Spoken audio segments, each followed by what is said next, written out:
Do you think the IRS scandal is phony? Jay Carney answered that specific question.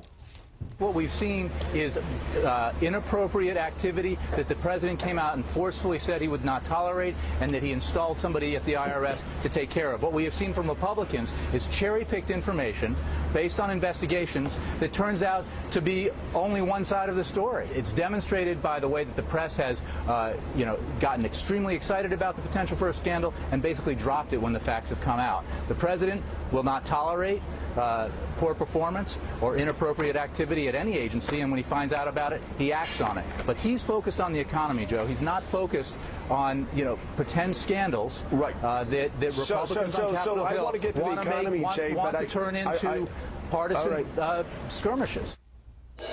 Congressman Trey Gowdy joins us, and obviously he got the memo. He used the term phony scandals, just like the president says phony.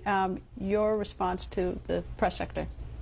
There is nothing phony about 4 murdered Americans in Benghazi, and if he thinks there is, I'd encourage him to look at the autopsy photos. There's nothing phony about Brian Terry's murder at the border. There's nothing phony about IRS targeting people based on ideology.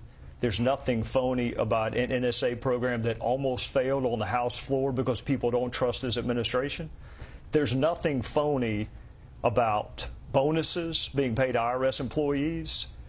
So whether you want to go fast and furious, Benghazi, IRS, NSA, Obamacare with Enroll America, people have begun to lose trust in the institutions of government, and if they want to use the word phony for that, they need to get out of Washington more and go to real America. I'll tell you what I thought was phony, and I thought perhaps the worst thing that Jay Carney says is, he said, I think what we've seen is inappropriate activity that the president came out and forcefully said he would not tolerate. So what if he forcefully says it? Why doesn't he do something? I mean, like, instead, they denied it. They did the silly story on the video.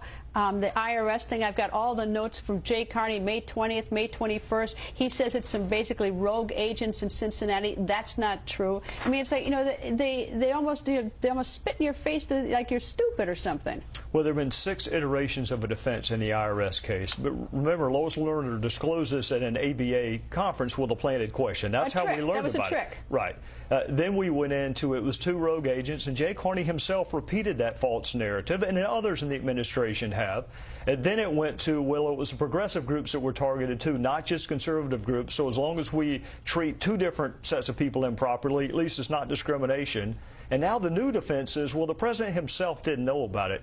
Greta, if that's the new standard for propriety in this town, that the president himself didn't know about it? Here's the other thing I think people are missing about this IRS thing, is that it isn't so much that they sort of, I mean, what it is actually, it's if they had been denied right at the get-go, then they could have appealed it to another part of the IRS. But instead, what was so sadistic about this and so painful is that they just dragged it out. So they were sort of in this no man's land, and they couldn't appeal it. So by having no decision, they would have been far better off if the IRS agents, whoever was involved in this, however high it went, if they simply said no and denied it, so they could have appealed it. Instead, they strung them out. And that suggests even more culpability, because you're right. In some instances, people just gave up. And these are average, ordinary citizens who want to become engaged in the political process, and they do what they're supposed to do, which is file an application, and they're given a set of questions that in the past no one else has been given, and they're slow-walked, and some of them just wind up giving up, and all they wanted to do was participate, just participate in the political process. I thought we encouraged that in this country. I'd like to have the president sit down, and Jay Carney sit down with some of these Americans. I've met some of them, and say that their real concerns, whether it's an IRS concern or a border agent family member, and say that their problems are phony. That's what I'd like. I'd like to have the president have the guts to look some of these people in the face who really believe in whatever they're doing, whatever they're pursuing, that their problems are phony. Well, I'll say this, Greta. You were in the criminal justice system. I was too.